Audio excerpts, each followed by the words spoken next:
할렐루야. 오늘도 우리 주의 풍성한 은혜와 복이 넘치기를 축복합니다. 축복합니다. 입을 크게 벌린 사람마다 하나님께서 채워주실 줄로 믿습니다. 시편 81편 10절에 내 입을 넓게 열라 내가 채우리라 그러셨잖아요. 언제 입을 열어요? 아침에? 아니면 저녁에? 감 떨어지는 밑에서? 예배할 때 입을 크게 열면 뭘로? 아멘으로, 찬양으로. 믿습니까? 여러분들이 믿고 순종하면 하나님의 약속이 이루어지게 될 줄로 믿습니다. 지금 이스라엘하고 하마스, 팔레스타인 무장단체하고 계속해서 전쟁 중에 있는데 사실은 족보를 따지고 올라가서 보면 따지고 올라가서 보면 형제끼리 싸우는 거예요. 형제끼리. 그 족보의 내용을 보면 창세기 9장 1절과 19절에 보면 하나님이 노아 홍수 후에 노아와 그 아들들을 축복하실 때 생육하고 번성하고 땅에 충만하라 라고 축복하셨습니다. 그래서 그 축복대로 노아의 세 아들을 통해서 땅에 사람들이 온 땅에 번성하기를 시작했다 그랬습니다. 그 노아의 세 아들들이 누구지요? 셈과 함과 야벳입니다. 그런데 창세기 11장 10절에 보면 이 셈의 노아의 큰 아들 셈의 족보가 소개되는데 그 셈의 족보에 보면은 아브라함의 아버지 데라가 그 셈의 후손의 족보에 있고 그 데라가 아브라함, 하란, 나홀을 낳아서 그 족보가 이어지고 있고 아브라함이 이삭을 낳고 이삭이 야곱을 낳고 야곱의 이름을 이스라엘로 바꾸어서 오늘날 이스라엘 민족으로 이렇게 존재하고 있습니다. 그러면은 그 이스라엘과 싸우고 있는 하마스 이 사람들이 블레셋 지역에 지금 이렇게 거주하는데 그 지역을 가자, 지금 칭호를 여러분들이 뉴스에서 낸 가자 지구라 그러잖아요.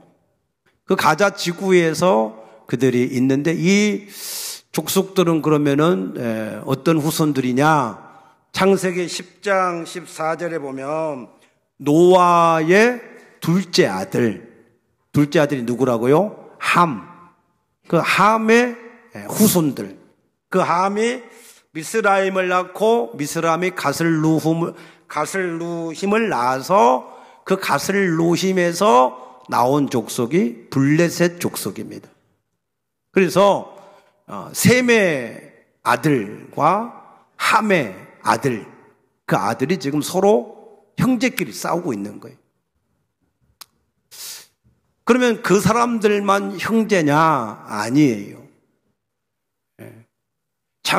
마태복음 23장 9절에 보면 예수님이 땅에 있는 아비를 너희 아버지라 하지 말라. 너희 아버지는 하늘에 계시니 곧 하나님이시다. 그랬어요.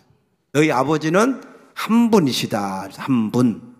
그래서 우리 모두가 다 그리스도 안에서 하나가 된 형제요 자매들인 줄로 믿으시기 바랍니다. 에베소서 1장 10절에 하늘에 있는 것이나 땅에 있는 것이 그리스도 안에서 통일이 되었다 그랬습니다. 그래서 예수님도 마태복음 5장 45절에 하나님은 해를 의인과 악인에게 비춰주시고 비를 의로운 자하고 불의한 자에게도 내려주신다 그랬습니다. 왜? 우리 모든 사람들의 아버지이시니까. 믿습니까? 그래서 우리는 주인의식, 하나님이 세상의 주인이잖아요. 우리가 그의 자녀들이잖아요. 그러므로 우리가 이 세상을 주인의식을 가지시고 그렇게 사시고 모든 사람들이 하나가 되어지는 것이 하나님의 뜻인 줄로 아시고 하나님의 복음을 위하여서 충성할 수 있게 되어지기를 축복합니다. 창세기 11장 28절에 보면 아브라함의 고향이 갈대인의 우르였어요. 그래서 하나님이 갈대인의 우르에 있는 아브라함을 불러서 지시한 땅으로 가라 하시는 말씀을 듣고 그 아버지 데라가 아브라함과 그 아내 사레와 조카 롯을 데리고 갈대인 우르에서 가나안 땅으로 가려고 계속해서 나오다가 이 데라는 하란이라고 하는 지역에서 하나님께 돌아가셨고 그래서 아브라함은 그 가나안 땅으로 들어왔습니다. 근데 하나님이 창세기 15장에 보면 이 아브라함에게 하늘의 무뼈를 보여주면서 내 후손이 이와 같을 것이고 이 땅을 너와 내 후손에게 주리라 라고 약속을 하십니다. 그러나 당장에 주지 않고 내 후손이 이방에 객이 되어서 400년 동안 종살이 하다가 이 땅을 얻게 될 것이다. 이유가 뭐냐? 이 땅의 주민들의 제약이 아직까지 관영 다 차지 않았기 때문에 그래서 그냥 400년 후에 그 땅을 차지하게 될 것이다 그랬습니다. 그 하나님의 약속대로 그 기간이 차니까 하나님이 모세를 통해서 그 민족을 애굽에서 출애굽을 시켜서 가나안 땅으로 데리고 간 줄로 믿으시기 바랍니다. 그래서 이 가나안 땅에 갈 때 민수기 33장 53절에 보면 그 땅을 점령하여 거기 거주하라. 내가 그 땅을 너희 소유로 너에게 주었습니다. 그랬습니다. 그 땅을 뭐 하라고요? 점령하여 거주하라. 그런데 만일 너희가 그 땅의 원주민들을 너희 앞에서 다 쫓아내지 않으면 너희가 남겨준 자들이 너희 눈의 가시와 너희 옆구리에 찔리는 것이 되어서 너희가 거주하는 땅에서 너희를 괴롭게 하리라 라고 말씀하셨습니다. 하나님께서 그 땅을 점령하고 거주하라고 하는 것은 그 땅의 사람들을 완전히 진멸해버리고 땅을 차지하라 그 말이 아닙니다. 하나님이 말씀하신 것은 그들이 가지고 있는 우상을 다 버리게 하고 너희들이 섬기고 있는 여호와 하나님을 그들이 같이 섬기게 해서 그들도 온전한 구원에 이르게 하라라고 하시는 하나님의 뜻인 줄로 믿으시기 바랍니다. 하나님은 지금도 마찬가지로 우리를 택하셔서 세상을 점령하고 세상에 거주하기를 원하시는 것이 하나님의 뜻입니다. 지금도 우리가 세상에 있는 사람들을 다 점령하지 못하면 오히려 세상에 있는 사람들이 우리 눈에 가시가 되고 우리 옆구리에 찔리는 그러한 우리를 괴롭게 하는 사람이 될 수밖에 없다라고 하는 것을 말씀하시는 겁니다. 그래서 우리가 부지런하게 세상을 점령하고 예수의 이름으로 다스려서 세상의 모든 사람들이 우상을 버리고 하나님께로 돌아오게 하는 일을 우리가 지금도 계속해야 될 줄로 믿으시기 바랍니다. 그런데 우리가 이 일을 제대로 안 할까 봐서 하나님이 남겨둔 족속이 있다. 그래서 사사기 3장 2, 3절에 보게 되면은 가나안 땅을 점령할 때 그 전쟁을 알지 못하는 이 영적인 전쟁을 알지 못하는 그 이스라엘 백성들을 깨닫게 하기 위해서 남겨둔 족속들이 누구냐? 블레셋의 5군주와 가나안 족속과 시돈 족속과 히 족속이다 그랬습니다. 그 중에서도 특별히 이 블레셋 족속하고 이스라엘 이 족속들하고 관계가 성경에 계속해서 거론되고 있습니다. 그래서 이스라엘 백성들이 하나님의 말씀을 따라 순종하지 않고 우상을 섬기고 범죄할 때 그때는 그 남겨둔 족속들을 일으켜서 하나님이 그들을 이스라엘 민족들을 괴롭게 했습니다. 그래서 사사기 13장 1절에 보면은 삼손이라고 하는 사사가 있을 때 이스라엘 민족들이 40년 동안 블레셋의 종이 되었고, 또 사무엘상 31장 2절에 보게 되면은 이스라엘의 초대 왕이었던 사울과 그 아들 요나단도 이 블레셋 사람들에 의해서 전사를 했고, 그러다가 역대상 18장 1절에 보면은 다윗 왕 때 와서야 이 블레셋 사람들을 쳐서 항복을 받았고, 솔로몬 왕 때에는 유브라데, 저 북쪽 유브라데에서부터 애굽제 아래까지 블레셋 방백들까지 다 열 왕을 다스렸더라라고 말씀하셨습니다.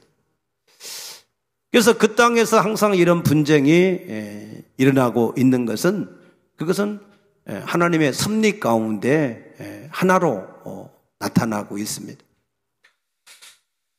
그런데 그 땅이 BC 63년에 로마의 통치하에 들어가게 되었고, 그래서 이 유대인들은 그 로마에 대적을 해서 AD 70년과 또 AD 134년경에 두 번에 걸쳐서 항거를 했습니다.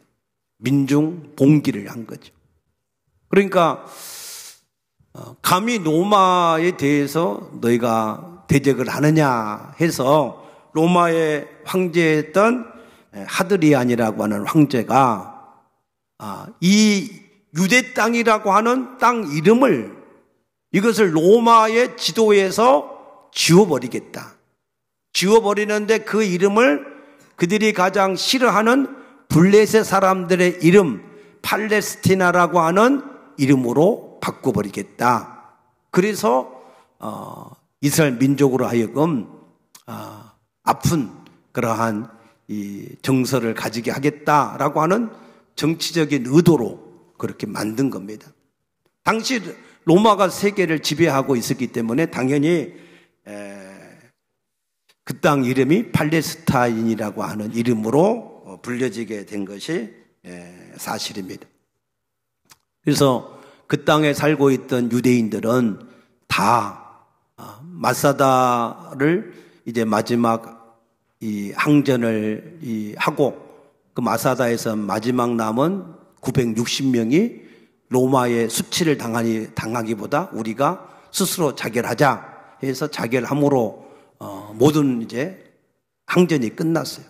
끝나고 유대인들은 세계로 흩어졌는데, 그런데 하나님께서 아브라함에게 그 땅을 너와 내 후손에게 주리라 그렇게 약속하신 말씀대로 2차 대전의 승전국이었던 영국, 그 영국이 1917년에 1차 대전에 이 승리한 나라들에게 국제연합으로부터 이 팔레스타인 땅을 통치하는 통치권을 위임을 받게 되었습니다. 그래서 영국에서는 벨푸어라고 하는 선언을 통해서 이 유대인들의 나라를 다시 세워주겠다라고 하는 정책을 발표함으로 해서 전 세계에 흩어져 있던 유대인들이 다 그 팔레스타인 땅으로 모여들게 되었습니다. 그리고 영국 통치가 끝났던 1948년 5월 14일 날 이스라엘 나라가 건국을 하게 되어져서 오늘에 이르게 되어진 겁니다. 그래서 현재의 유대인들은 약 1300만 명, 전 세계 흩어져 있는 유대인 전체를 합해도 1300만 명의 유대인들이 지금 실존하고 있습니다. 그런데 그들이 대부분 예루살렘 자기들 땅에 이렇게 거주를 하고 있고, 두 번째로 많은 곳이 미국의 뉴욕입니다. 그래서 전 세계가 아무튼 지금 미국이 다스리는 세계가 맞지 않습니까? 그런데 그 세계의 모든 이 다스리는 미국을 뒤에서 조종을 하는 사람들이 바로 이 유대인이다라고 하는 것을 뭐 공식이나 비공식이나 다 누구나 인정을 하고 있습니다. 그 유대인들은 전 세계의 0.2%밖에 되지 않는 1,300만 명인데 세계에 영향을 끼치는 것이 막강합니다. 우리가 잘 아는 대로 노벨상을 가장 많은 노벨상을 받은 사람들이 유대인이고 또 골드만삭스라든가 아인슈타인이라든가 또 스티븐 스필버그 같은 영화 감독 또 헨리 키신저 같은 정치인 사실 이런 사람들이 다 유대인들입니다. 그 외에도 여러분들이 익히 아는 많은 이 유명한 세계를 움직이는 이름들이 거의 다 유대인들이 많습니다. 왜 그렇게 유대인들이 모든 분야에서 탑이 될 수 있었을까? 그 근본 배경을 보면은 지금 존 하버드 대학이 세계에서 가장 이름이 있는 대학인데 이 존 하버드 대학에 지금 현재 유대인의 교수와 학생들이 6,000명이 넘게 있습니다. 동양, 일본, 한국, 중국 뭐 다 이렇게 합해도 그 하버드 대학에 다니는 학생들 프로테지가 4.2%밖에 안 됩니다. 그런데 유대인들은 30% 이상이 하버드대를 점령하고 있어요. 그래서 유대인들을 위한 센터, 지원 센터가 따로 있고 또 아이비리그의 또 대표적인 예일대도 거기에도 유대인들이 25%가 넘고 그래서 그 유대인들을 위한 식당이 따로 이렇게 마련이 되어질 정도로 영향력이 있습니다. 그러면 이 유대인들이 세계에 끼치는 영향 이런 것들이 뭐냐면은 미국 사회에서 10만 불이 넘는 고소득자, 그 소득자 중에 44%가 유대인들입니다. 그리고 미국 상원 의원의 절반 이상이 유대인들이고 또 유대인들은 대학원 학력을 가진 사람들이 61%가 넘는 사람들입니다. 도대체 유대인들은 어떻게 이런 세계를 2000년 동안이나 세계에서 여러 가지 많은 중세에는 이게 유럽에서 예수를 죽인 자들이라고 해서 많은 핍박을 받았고 세계 곳곳에서 고난을 받았는데 그럼에도 불구하고 지금 이와 같은 세계에 가장 영향력을 끼치는 그런 사람들이 될 수 있었을까 하는 겁니다. 그들에게 특별한 IQ가 있느냐? 그렇지 않습니다. 세계 평균 IQ가 가장 높은 나라가 일본이고 우리나라는 6번째. 그런데 유대인들은 10번째 서열에도 들어가지 않습니다. 그러면 그들이 어떻게 해서 그렇게 하버드나 예일대나 그런 모든 이 명문대를 다 장악을 할 수 있었는가? 그들이 가지고 있는 전통과 그들이 가지고 있는 독특한 문화 때문에 그렇다는 겁니다. 1989년에 우리 한국에서 생후 6개월이 된 여자아이 릴리라고 하는 여자아이가 미국에 입양됐는데 그 부모가 유대인 부모였습니다. 그런데 그도 지금은 하버드대의 3학년에 재학 중에 있는데 그가 고백하기를 나는 한 번도 과외를 받아본 적이 없다라고 얘기합니다. 그럼 유대인들이 가지고 있는 그런 어떤 전통이나 문화가 어떤 것들인가? 이 유대인들은 남자는 12세, 여자는 13세 아니야.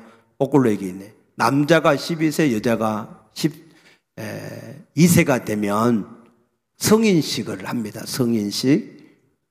유대인 부모들은 사실 이 성인식 때까지만 자녀에 대한 책임을 진다고 그래요. 그래서 이 성인식을 하기 위해서 그들이 5세에서 12세가 될 때까지 모세 오경에 토라 이 말씀을 거의 암송할 정도로 암송을 한다는 겁니다.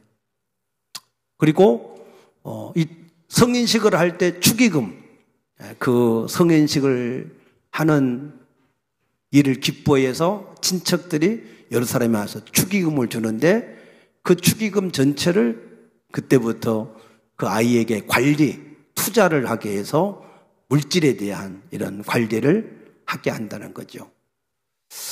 그리고 성인식을 할 때 유대 랍비가 묻습니다. 내가 이 세상을 사는 목적이 무엇이냐라고 묻는다는 거예요. 그런데 그들이 대답이 티쿤 올람이라고 하는 대답을 하는데, 티쿤 올람이라고 하는 뜻이 무슨 뜻이냐면 하나님이 이 세상을 창조하셨지만 완성시키지 않았다.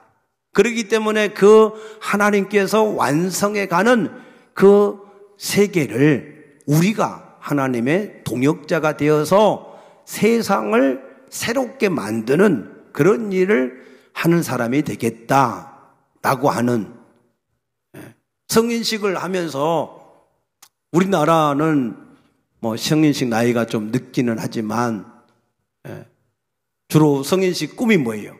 좋은 대학, 좋은 회사, 좋은 직장, 뭐 좋은 가정, 그런 것들이 우리의 어떤 비전이라면 이 유대인들은 어려서부터 세상을 새롭게 하겠다라고 하는 세계적인 비전, 지구촌적인 비전, 아멘.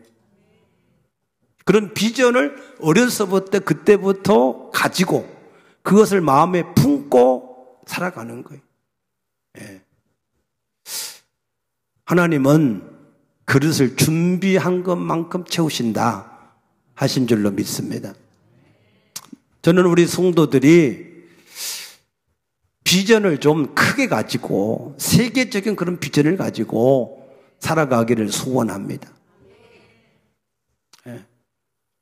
겨우 나 혼자 잘 먹고 잘 사는, 평안하게 사는 그런 것들이 비전이 아니고 하나님의 뜻을 세상에서 이루는 비전, 하나님께서 세상을 이끌어 가는데 동역자가 되는 비전, 그런 비전을 마음에 좀 품고 살 수 있게 되어지기를 축복합니다. 비전이 크면 기도도 클 수밖에 없어요. 하나님 앞에는 우리가 기도한 대로 하나님께서 때가 되면 반드시 이루실 줄로 믿습니다. 아멘. 어제 우리 김희진 집사님 집에서 셀 예배 드렸어요. 우리 김희진 집사님은 김포가 한참 이제 집값이 오르기 전에 그 집을 계약을 했는데, 김포 집값이 갑자기 오르니까 집주인이 변심해가지고 집을 안 팔겠다 그래가지고 재판을 거의 3년 해요, 3년. 그래서 그 집을 이제 법정에서 완전히 우리 김희진 집사 집이다 이렇게 이제 판명이 나서 그 입주를 이제 했는데, 하나님은 우리의 기도를 하나님이 들으시고 응답을 하나하나 이루신 줄로 믿습니다. 중간에 깝깝할 때가 있었어요.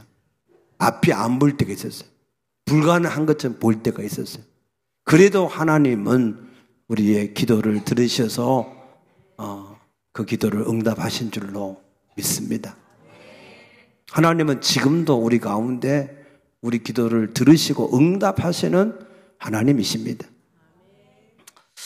그래서 이 유대인들은 그런 세계적인 비전을 어려서부터 가지게 하고 또 반드시 자녀들을 모유 수유를 하기 위해서 그 어머니하고 유대감을, 가족적인 유대감을 끈끈하게 가지게 하고, 또 그 자녀가 잘 잘 때는 보통 학생들은 한 900 정도의 단어를 이렇게 인식을 하게 하는데, 그 부모는 한 1500개의 단어를 인식을 하게 하고, 우리나라 도서관에 가면은 어때요, 분위기가? 조용, 콰이어트, 조용히 해야 된다. 연필 하나만 떨어져도 안 돼요. 근데 유대인의 도서관은 시끌벅적한 시장바닥 같아. 왜? 서로가 두 사람이나 세 사람이 서로 그룹으로 만나서 계속해서 자기의 주장을 남한테 설득시키고 주장하는 것 때문에. 여러분 생각해 보세요. 혼자 조용하게 묵상해서 암송해가지고 공부한 거 하고, 두 사람이 서로 토론하면서 자기 주장을 열심히 이게 설득을 시켜 공부한 거 하고, 어떤 공부가 효과가 있겠어요? 당연히 유대인들의 방법에 효과가 있지요. 우리는 조용히 혼자 아무리 공부해도 금방 또 까먹을 수 있어요. 근데 토론하면서 공부한 것은 까먹질 않습니다. 맞습니까? 그래서 이 유대인들은 그러한 이 삶을 살 뿐만 아니라 그렇게 학습을 공부를 하는데, 그 릴리라고 하는 그 우리 한국계 학생이 공부를 할 때 자기 부모가 그랬대요. 뭐를 이렇게 공부하라 그렇게 하지 않고 호기심을 가지고 계속해서 질문할 수 있도록. 그래서 부모의 역할은 이 자녀가 호기심을 가지고 질문할 수 있는 모든 수단과 방법을 동원해서 그렇게 공부를 시켰다는 거예요. 그래서 항상 호기심을 가지고 질문하면서 공부를 함으로 그 공부에 탁월한 능력이 되었다라고 했습니다. 또 이 사람들은 안식일을 철저하게 지키는데, 안식일 직전까지 팔던 물건을 이제 안식일이 딱 이제 얼마 안 남고 끝날 때쯤 되면 모든 물건을 다 그냥 거리다 내놔버려요. 그래가지고 필요한 사람들은 누구나 그냥 아무나 가져가게. 이런 기부의 문화를 통해서 지금도 가장 세계적으로 기부를 많이 하는 민족이 유대인들인데, 그런데 그런 기부를 통해서, 나눔을 통해서 유대인들이 세계적으로 고난을 당할 때에 그들을 함께 살려가는, 함께 세워가는 그러한 문화가 그들에게 있었다는 겁니다. 안식일이 중요한 것은 왜 중요하냐? 출애굽기 16장 4절에 보면 하나님이 출애굽한 백성들에게 매일 만나를 내리실 때 안식일 날은 거두지 마라, 안식일 날은 거두러 가지 말라라고 말씀하셨어요. 그리고 엿새째는 2배로 하나님이 주신다고 말씀하셨어요. 그것을 통해서 너희가 내 말을 지키는지 지키지 않는지를 시험을 해보겠다라고 말씀하시는 겁니다. 그 안식일의 일이 오늘날은 우리가 주일입니다. 여러분들이 주일을 지키는 데 있어서 세상의 어떤 형편과 사정에 처한다 할지라도 내가 주일을 지킨다 하는 것은 어떤 의미가 있느냐면, 내가 어떤 상황에 주어진다라고 해도 하나님의 말씀을 순종하겠다 하는 그 마음의 중심이 거기에 세워졌다 그 말입니다. 여러분들 마음 중심에 어떤 상황 속에서도 하나님의 말씀을 말씀대로 믿고 순종하겠다 하는 그런 신앙이 세워지게 되시기를 축복합니다. 그래서 그 속에서 유대인들은 그러한 세계를 지금 미국의 2%밖에 안 되는 사람들이 미국의 모든 주류 사회를 점령을 하고, 또한 그들이 미국뿐만 아니라 전 세계를 영향을 끼치는 사람들이 될 수 있었던 것처럼, 저는 우리 교회 성도들이 세상 속에서 그와 같은 복을 누리게 되시기를 축복합니다. 자녀가 없는 사람은 다시 한번 나와서 유대인의 교육 방법으로 길러보시는 것도 도전이 되고, 자기가 능력이 안 되면 손주들이라도 열심히 그렇게 세계적인 사람으로 키울 수 있게 되기를 축복합니다. 그런데 오늘 하박국서에 벌써 시간이 너무 많이 가버렸네. 하박국서를 해야 되는데 유대인 이야기에 너무 정신이 팔려서. 하박국서는 BC 612년에서 605년에 쓰여진 말씀인데, 그 시대는 어떤 시대냐면 이 유대인들이 너무나 하나님 앞에 타락한 거예요. 그래서 통치자들도 제사장들도 선지자들도 다 타락을 해서 사람들이 너무 이게 의인들이 안타까운 거예요. 왜 하나님의 선민들이 이렇게 타락하는데 하나님이 가만두시느냐, 그렇게 질문할 때 그 질문의 대변자가 되어서 하나님 앞에 질문한 내용이 하박국서입니다. 그래서 하박국이 하나님 앞에 왜 하나님의 선민인 이스라엘 민족들이 이렇게 타락합니까? 그러니까 하나님이 뭐라고 그러셨어요? 내가 저 갈대인, 사나운 갈대인들을 불러서 그들을 심판하겠다. 그러니까 하박국이 더 열이 난 거예요. 아니 그래도 그랬지 하나님, 그래도 이스라엘의 선민인데 저 악한 바벨론 사람을 들어서 우리를 심판한다고 하시면 어떻게 합니까? 라고 질문하고 그 질문에 대한 답을 기다릴 때 하나님이 하박국 2장 4절에 나의 의인은 오직 믿음으로 말미암아 산다 그랬어요. 그래서 믿음으로 산다라고 하는 그 말씀을 듣고 하박국 선지자가 하나님 앞에 기도한 내용이 하박국 3장의 내용이에요. 3장. 그래서 이 하박국 3장의 내용을 잠깐 간단하게 보면 3절에서 5절은 하나님께서 우리 인간사에 개입하시니까 놀라운 일들이 나타난다 하는 것이고, 어떻게 나타나느냐, 6절에 보면은 그가 서신적 땅이 진동하고 그가 보신적 여러 나라가 전율하고 영원한 산이 무너지고 무궁한 작은 산이 엎드려졌다 그랬어요. 무궁한 산, 영원한 산, 이게 다 무너진다. 세상적인 이러한 영원하리라고 생각한 나라나 군왕들이 다 무너진다는 겁니다. 그래서 다 무너지는데 구체적으로 보니까 7절에 내가 본즉 구산의 장막이 환란을 당하고 미디안 땅의 휘장이 흔들린다. 구산은 이게 어느 나라냐면은 구스예요. 구스, 에디오피아. 그리고 미디안 땅은 이스라엘 민족 가까이 있어서 괴롭힌 사람들입니다. 그것들이 다 심판을 받을 것이다.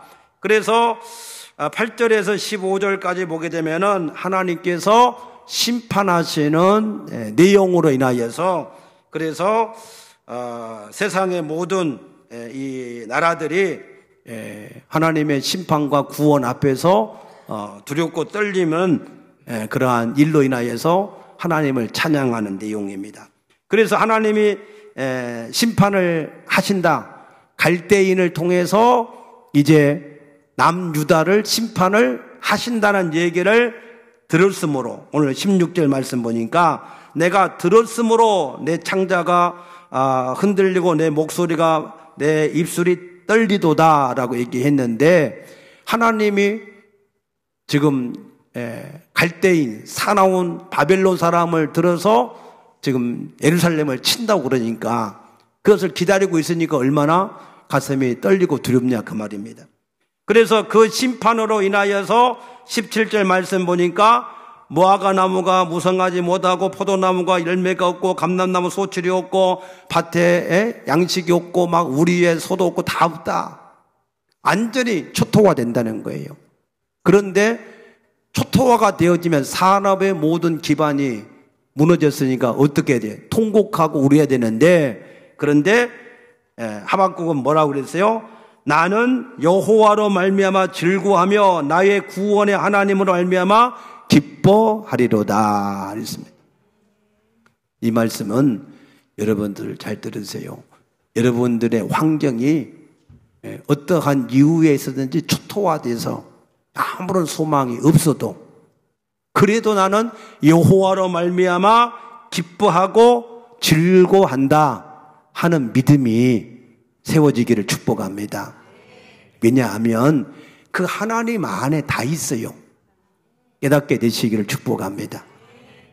그 하나님 안에는 생명도 있고 능력도 있고 물질도 있고 모든 세상을 주관하는 주권도 있고 다 있는 줄로 믿으시기 바랍니다.